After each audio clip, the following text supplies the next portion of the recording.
جھوٹے انسان کی اونچی آواز سچے انسان کو خاموش کرا دیتی ہے، لیکن سچے انسان کی خاموشی جھوٹے انسان کی بنیاد ہلا دیتی ہے۔ دنیا وہ کتاب ہے جو کبھی نہیں پڑھی جا سکتی، اور زمانہ وہ استاد ہے جو سب کچھ سکھا دیتا ہے۔ جب شیشے کی الماری میں رکھ کر جوتے بیچے جائیں اور کتابیں فٹ پاتھ پر بکتی ہوں، تو سمجھ لو کہ اس قوم کو علم کی نہیں بلکہ جوتوں کی ضرورت ہے۔ دیواریں چھوٹی ہوتی ہیں لیکن پردہ ہوتا ہے۔ تالے کی ایجاد سے پہلے صرف بھروسہ ہوتا تھا۔ بعض اوقات دوسروں کے تلخ لہجوں پر ضبط تو کیا جا سکتا ہے، اذیتناک باتوں پر خاموش تو ہوا جا سکتا ہے، خطاؤں سے درگزر تو کیا جا سکتا ہے، لیکن کوئی تعلق قائم نہیں رکھا جا سکتا۔ جن رشتوں کو اللہ نے انسان کے سکون کے لیے بنایا ہے، آج کل لوگ انہی رشتوں میں چالاکیاں اور مکاریاں کرتے ہیں اور پھر روتے پھرتے ہیں کہ ہماری زندگی میں سکون نہیں ہے۔ دل سے بولنا سیکھو گے، لوگ دلوں سے سنیں گے۔ زبان سے بولنا سیکھو گے، لوگ کانوں سے سنیں گے۔ غصہ ایک غیر ارادی فعل ہے، لیکن پھر بھی اتنا سمجھدار ضرور ہے کہ خود سے تگڑے پر نہیں آتا، اور اگر آ بھی جائے تو اندر ہی رہتا ہے، باہر نہیں آتا۔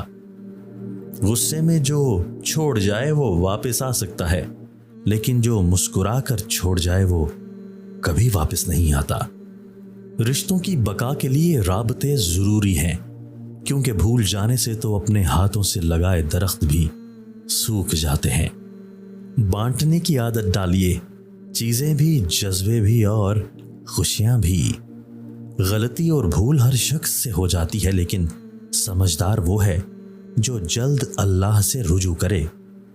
فجر کے بعد سونے والا نہ صحت مند، نہ دولت مند، نہ عقل مند۔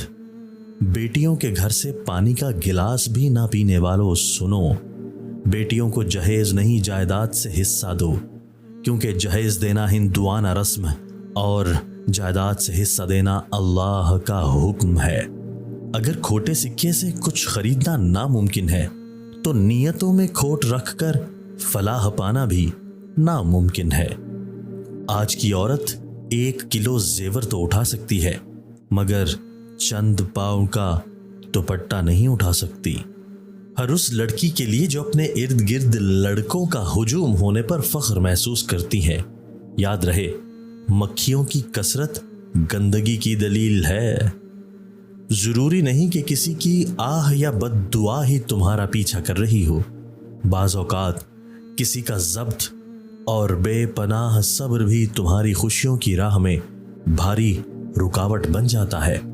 کچھ لوگوں کو ہم دل میں جگہ دیتے ہیں، لیکن وہ یہ ثابت کر دیتے ہیں کہ وہ جوتے کی نوک پر بھی رکھنے کے قابل نہیں تھے۔